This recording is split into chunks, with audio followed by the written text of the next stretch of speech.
ನಮಸ್ತೆ ಪ್ರಜಾಮಾರ್ಗ ನ್ಯೂಸ್ಗೆ ಸ್ವಾಗತ. ನಾನು ಪ್ರಕೃತಿ ಪ್ರಭಾಕರ್. ಬನ್ನಿ ಇವತ್ತಿನ ಟಾಪ್ ನ್ಯೂಸ್ ಏನಿದೆ ನೋಡೋಣ. ಲೋಕಸಭಾ ಚುನಾವಣೆ ಅಂತ್ಯವಾಗಿದ್ದು ಶಾಸಕರ ಅಹವಾಲು ಆಲಿಸುವಂತೆ ಸಚಿವರಿಗೆ ಸಿಎಂ ಸೂಚನೆ ನೀಡಿದ್ದಾರೆ.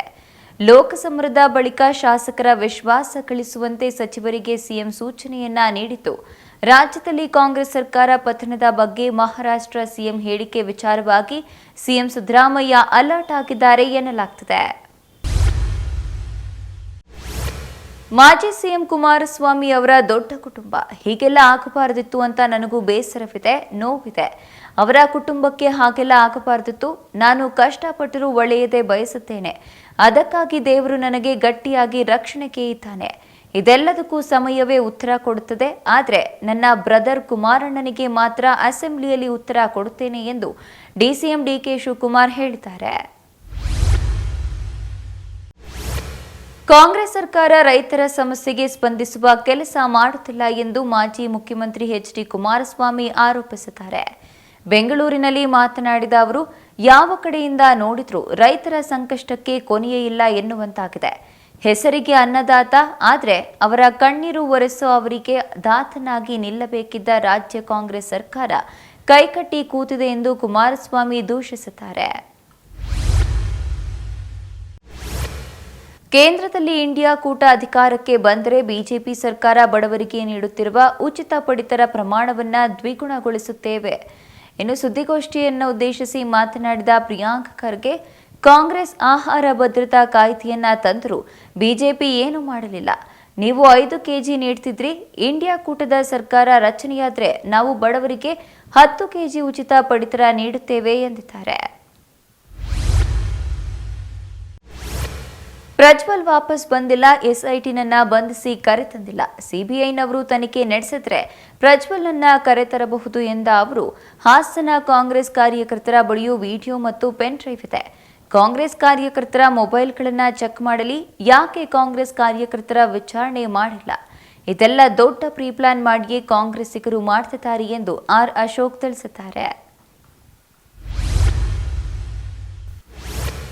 ಸಂಸದ ಪ್ರಜ್ವಲ್ ರೇವಣ್ಣ ಪ್ರಕರಣದ ಹಿಂದೆ ದೊಡ್ಡ ತಿಮಿಂಗಲ ಇದೆ ಎಂಬ ಎಚ್.ಡಿ. ಕುಮಾರಸ್ವಾಮಿ ಅವರ ಹೇಳಿಕೆಗೆ ಪರಮೇಶ್ವರ್ ಪ್ರತಿಕ್ರಿಯೆಯನ್ನ ನೀಡಿದ್ದಾರೆ. ಹಾಗಾದ್ರೆ ತಿಮಿಂಗಲ ಯಾರು ಅಂತ ಕುಮಾರಸ್ವಾಮಿಗೆ ಗೊತ್ತಿದೆ. ಅದನ್ನ ಹೇಳದೇ ಇರುವುದೇ ದೊಡ್ಡ ತಪ್ಪಲ್ವಾ?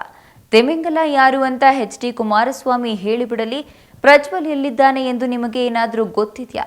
ಗೊತ್ತಿದ್ರೆ ಹೇಳಿ, ನಮಗೂ ಸ್ವಲ್ಪ ಸಹಾಯ ಆಗುತ್ತದೆ ಎಂದು ಪರಮೇಶ್ವರ್ ತಿರುಗೇಟನ್ನ ನೀಡಿದ್ದಾರೆ. ವಿದ್ಯಾವಂತ ಮತದಾರರ ಕ್ಷೇತ್ರವನ್ನು ಕಲುಷಿತಗೊಳಿಸಲು ಹೊರಟಿರುವುದು ನಾಚಿಕೆಗೇಡು ಎಂದು ಬಿಜೆಪಿ ರಾಜ್ಯಾಧ್ಯಕ್ಷ ಬಿವೈ ವಿಜಯೇಂದ್ರ ಆರೋಪಿಸಿದ್ದಾರೆ.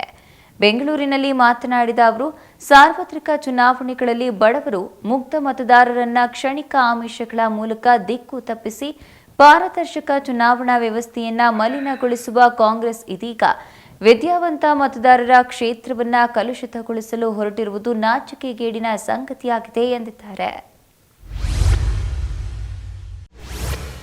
ಕಾಂಗ್ರೆಸ್ ಅಭ್ಯರ್ಥಿ ರಾಮೋಜಿಗೌಡ ಅವರನ್ನ ವಿಚಾರಣೆಗೊಳಪಡಿಸಿ ಎಂದು ಬಿಜೆಪಿ ರಾಜ್ಯಾಧ್ಯಕ್ಷ ಬಿವೈ ವಿಜಯೇಂದ್ರ ಆಗ್ರಹಿಸಿದ್ದಾರೆ.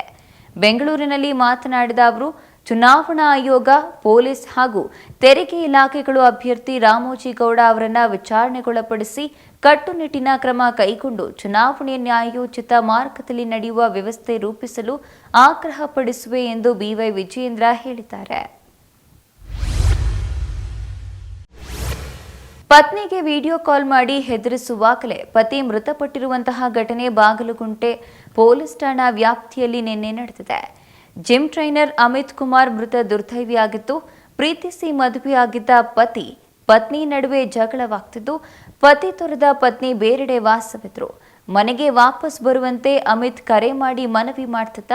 ನಿನ್ನೆ ಕುತ್ತಿಗೆಗೆ ಹಗ್ಗ ಹಾಕಿಕೊಂಡು ವಿಡಿಯೋ ಕಾಲ್ನಲ್ಲಿ ಹೆದರಿಸುತ್ತಾನೆ. ಈ ವೇಳೆ ಮೊಬೈಲ್ ಕೈ ಜಾರಿದ್ದು, ಅದನ್ನ ಹಿಡಿಯಲೆಂದು ಹೋದಾಗ ಅಚಾನಕ್ ಆಗಿ ಉರುಳು ಬಿಗಿದುಕೊಂಡು ಅಮಿತ್ ಅಲ್ಲೇ ಮೃತಪಟ್ಟಿದ್ದಾನೆ. ಸ್ಯಾಂಡಲ್ವುಡ್ನಲ್ಲಿ ಈ ಶುಕ್ರವಾರ ಸ್ಪೆಷಲ್ ಆಗಿದೆ. ಹೊಸಬರ ಸಿನಿಮಾಗಳು ಈ ದಿನವೇ ರಿಲೀಸ್ ಆಗ್ತಿವೆ. ಆದರೆ ಈ ಸಿನಿಮಾಗಳು ಕನ್ನಡದ ಕ್ಲಾಸಿಕ್ ಚಿತ್ರದ ಎದುರೇ ರಿಲೀಸ್ ಆಗಬೇಕಿದೆ. ಈಗಾಗಲೇ ಸೂಪರ್ ಹಿಟ್ ಆಗಿರೋ ಸಿನಿಮಾಗಳು ಜನರನ್ನ ಮತ್ತೊಮ್ಮೆ ರಂಜಿಸೋಕೆ ಬರ್ತಿವೆ. 1986ರ ವಿಷ್ಣುವರ್ಧನ್ ಕ್ಲಾಸಿಕ್ ಕೃಷ್ಣ ನೀ ಬೇಗನೆ ಬಾರು ರಿಲೀಸ್ ಆಗ್ತಾ ಇದೆ.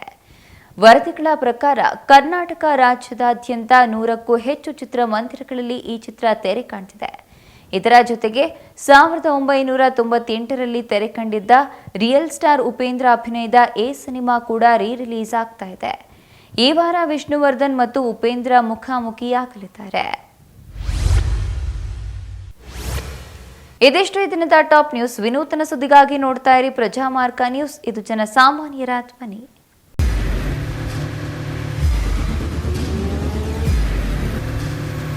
ಪ್ರಜಾಮಾರ್ಗ ನ್ಯೂಸ್, ಇದು ಜನಸಾಮಾನ್ಯರ ಧ್ವನಿ. ನಮಸ್ಕಾರ.